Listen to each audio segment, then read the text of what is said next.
നിന്റെ കയ്യിൽ ഒരു ഇടിവിട്ട് കേസ് വന്ന് വീണിട്ടുണ്ടെന്ന് കേട്ടു. ഞാനിപ്പോ കയ്യോടെ കാണിച്ചു തരാം. കൊള്ളാലോ, വക്കീല് പറഞ്ഞപ്പോ ഞാൻ ഇത്രയും പ്രതീക്ഷിച്ചില്ല. വയസ്സ് കാലത്ത് ഷൈനിങ് കണ്ടില്ലേ? ആയുസ് തീർന്നിട്ട് ആർത്തി തീർന്നില്ലേ? എന്തൊരു ഒലിപ്പ്. അപ്പൊ ചുരുക്കി പറഞ്ഞ ഞങ്ങളെ പോലെ അമ്മാവനും ഒരു ഒന്നാം തരം പിഴയാ.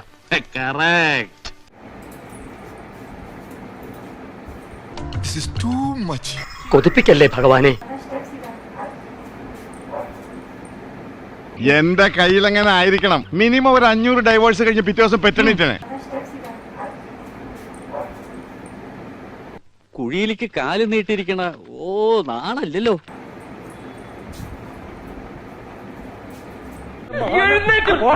ചില്ലറ കുസൃത്തരങ്ങളൊക്കെ ഇല്ലാത്ത ഒരു ജീവിതം പിന്നെന്ത് ജീവിതമാണ് പിള്ളേരെ?